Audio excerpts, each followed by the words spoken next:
습니다. 여보세요? 예, 여보세요? 네, 안녕하세요. 네, 안녕하세요. 예. 본인 상담이십니까? 아니요, 제가 딸 때문에 전화드렸거든요. 네, 따님 상담을 원하시는 거군요. 예. 네. 첫, 따님의 나이와 키, 몸무게를 좀 다시 한번 알려주시겠어요? 예, 나이는 29이고요. 네. 키는 168이고, 몸무게는 53kg고요. 53kg. 예. 예, 예. 출산 이후에, 알겠습니다. 잠시만요. 자, 유창길 원장님을 연결해 드리겠습니다. 따님의 어떤 점이 알고 싶으신지 설명해 주십시오. 네. 네, 안녕하십니까. 예, 안녕하세요. 네. 감사합니다. 네. 첫 출산이 29이거든요. 네. 첫 출산 이후에 4개월부터 생리가 있었어요. 네. 근데 생리할 때마다 또 밑이 빠지듯이 아프고 무릎이 아프다 그러더라고요. 예. 또 생리 전에는 소화가 좀 많이 안 되고 머리도 아프고 네. 너무 밑이 빠질 듯이 아픈 그건 왜 그런지 모르겠어요. 옛날에는 안 그랬는데 애기 낳고 난 이후에 그렇다 그러거든요. 저기 그 따님 예. 어떻게 조리가 잘 됐는지 모르겠어요. 산후에. 지금요. 예. 그 밑이 빠진다고 하는 것은 예. 이제 아래로 이렇게 하수되는 느낌이거든요. 예. 예. 예. 그래서 출산 후에 자궁 주변 그리고 생식기 주변에 그 근육 수축력이요. 아직 회복이 덜 된 거예요.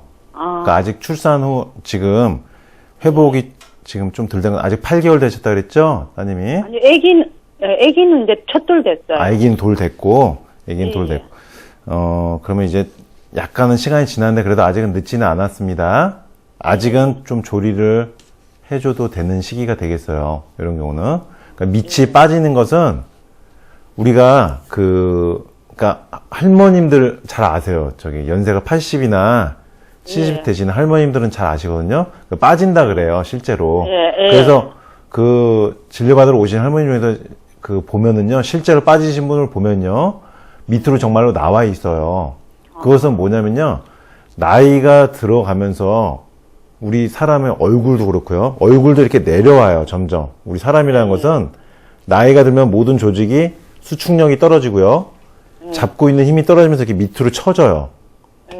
남자들도 배가 점점 그래서 이렇게 처지고요, 얼굴도 점점 이렇게 처져요, 사람의 얼굴이랑 늘어갈수록. 예. 그러니까 얼굴이 안 처지면 나이보다 젊어 보이는 거예요. 그래서 보톡스로 맞아서 이렇게 좀 피부 펴주고 이렇게 당겨주고 하는 거거든요. 그러니까 우리가 나이가 들어가면 밑으로 처진다, 무조건. 그것은 무엇이냐면 기운이 떨어진다. 나이가 들면은 움직이는 힘도 떨어지고 체력도 떨어지고 모든 기능이 떨어진다. 밑으로 처진다. 중력에 저항하는 힘이 나이가 들어가면서 처진다. 그럼 여성분들의 자궁이 아래로 하수되는 거는 20대에는 원래 나타나면 안 되고 70대나 80대 할머님 나이 됐을 때 이제 밑으로 빠지는 거예요. 실제로 빠져나오고요. 그러면은 그렇게 빠진 경우 이제 어떻게 제가 치료를 하냐면요. 어떤 할머님 치료 제가 한번 해드린 사례가 있는데, 한방에서 이제 백강장, 황기, 영신초 이 세 가지 약재가 일단 기본이 됩니다. 백강잠, 황기, 영신초 여기 세 가지 약재가 일단 기본이 되는데, 지금 따님 경우가 아니고 일반적인 일단 하수되는 경우를 말씀드린 거예요. 80 노인이 오셨는데 자궁이 정말로 밑으로 빠져가지고 이렇게 나왔어요. 나와서 이걸 올려야 되는데 양방에서는 수술할 수밖에 없다. 근데 수술하기에는 굉장히 부담스럽다. 80대 연세라서. 그러면 이것을 어떻게 치료해야 되냐 하고 이제 한방으로 이제 오신 건데, 제가 보니까 실제로 많이 빠져가지고 수술로 해도 이게 보통 수술이 아니에요. 그걸 묶으려면. 그러면은 제가 이렇게 말씀을 드렸어요. 이것을 수축력을 주어서 위로 올리면은 들어갈 수가 있다. 그렇게 말씀을 드리고, 백강장, 황기, 영신초라는 이 세 가지 약재는 이가 동의임상이란 이근춘 선생님의 이제 저서에 나와 있는 처방인데, 몸에 수축된 것을 위로 올려주는 정말 양약 한약 통틀어서요, 정말 제일 효과가 있는 이런 조합이에요. 그래서 백강장, 황기, 영신초라는 것을 세 가지 약재를 어떤 한약 처방에 그 사람에 맞는 체질이나 몸 상태 증상에 맞춰서 그 처방에 가감을 해서 이 세 가지를 가감을 해서 처방을 하면요, 한 재를 복용할 때마다 1.5cm에서 2cm씩 올라가요. 그 할머니 같은 경우는. 그러니까 한 재 먹으니까 자궁 빠졌던 게 조금 올라가고, 신기하다 그래요, 본인도. 한 재 먹을 때마다 조금씩 올라가고. 그래서 결국은 제가 다 집어넣었어요. 그 할머니 수술 안 하셨는데도. 그러니까. 근데 이게 생리 때마다 그런데잖아요. 이제 따님에 대해서 이제 말씀드릴게요. 생리 때 이제 혈액이 모이죠, 자궁에. 예, 그러면서 이제 밑으로 그쪽 주변 조직이 지금 일시적으로 출산하면서 노화가 온 거예요. 그러니까 나이는 젊지만 출산하면서 이제 벌어지다 보니까 골반이랑 자궁 쪽이 그쪽 주변 근육이 수축이 안 되고 있는 거예요.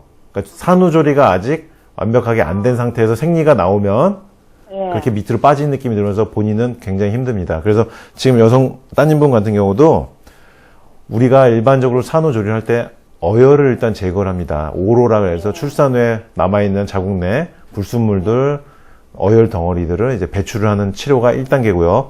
2단계가 이제 보강하는 치료예요. 자궁, 그리고 골반 주변의 근육과 생식기 주변의 모든 조직을 강하게 수축시키는 치료를 해줘야 돼요. 서양 여성분들은 이게 잘 돼요. 출산하고 나서 바로 그 다음날 샤워하고 막 수영도 하고 일도 하고 막 삽질도 하고 그래요. 외국 여성분들은요. 근데 우리나라 여성분들은 그러면 안 돼요. 근육량이 서양 여성에 비해서 굉장히 약하고 적어요. 그리고 몸이 차요. 서양 여성분들에 비해서. 네. 그래서 산후조리를 반드시 해야 되는 게 한국 여성분들의 몸이고, 산후조리에 중요한 게 어혈만 제거하면 안 되고요. 요즘에 이제 그 산후조리원에서 산후조리하면서 어떤 통일된 어떤 한약 처방으로 복용하면서 산후조리한 경우를 제가 많이 봤는데, 그거는 이제 어혈을 제거하는 데 도움이 될 수가 있어요. 근데 보강하는 것은 조금 약합니다. 그 조직이 수축되고 단단해질 수 있도록 만들어준 치료인데, 이것은 전문 한의사가 진찰을 하고 맥을 보고 그 사람에 맞춰서 처방을 해서 수축을 시켜야 돼요. 그러니까 지금 따님 같은 경우는 백강장, 환기, 영신조 이 세 가지 일단 참고를 하시고, 이 세 가지를 약재를 기본으로 해서 본인한테 맞는 맥을 보고요. 아마 양맥이 나올 거예요. 밑으로 처지고 자궁이 빠진 느낌이 드신 분들은 맥이 가늘고 힘이 없어요. 그래서 양맥, 강한 맥에 반대예요. 양맥. 네. 혈관 폭이 2분의 1로 줄어들고 맥이 뛰는 강도가 2분의 1 이하다. 그래서 양맥을 좋아지게 하는 강한 보기약을 쓰면서 백강장, 환기, 영신조 수축해서 이렇게 쫙 올려버려요. 백강장, 환기, 영신조라는 건. 그래서 한약 중에서 굉장히 신기한 약물 조합입니다. 그래서 이 백강장, 환기, 영신조라는 걸 추가해서 먹으면은 자궁이 할머니들도 올라오기 때문에 지금 젊은 여성분 같은 경우는 아마 한 제에서 두 제 정도만 복용해도 많이 좋아질 것입니다. 그러니까 오늘 기억하실 거는 근육, 관절, 골반 쪽에 생식기 쪽에 근육 조직을 수축시켜야 된다. 지금 늘어져 있어서 밑으로 처지는 거다. 그래서 그걸 올리기 위해서는 백강장, 환기, 영신조를 기본으로 한 그러면 선생님 무릎은 그 아픈 건 왜 그럴까요? 생리를 할 때마다 무릎 아픈. 자궁 쪽이 밑으로 빠지니까 골반, 고관절, 엉덩이, 골반 쪽에 힘이 하나도 없겠죠. 아, 무릎에 힘이 없죠. 무릎만 힘이 없는 게 아니고요. 전체적으로 몸이 예전 같지는 않을 겁니다. 왜냐하면 무릎에 힘이 없는 건요. 여성분들은요. 갱년기나 돼야지 원래 무릎에 힘 없는 거예요. 원래 20대, 30대 여성분들은요. 하이힐 신고 막 계단도 걷고 뛰고 막 이렇게 해야 되는 무릎이에요. 원래는. 그러니까 지금 지금 따님은 산후조리를 조금만 더 세밀하게 하면은 좋아지실 겁니다. 아, 예, 네. 참고하세요. 네, 감사합니다. 네. 네. 예, 상담 전화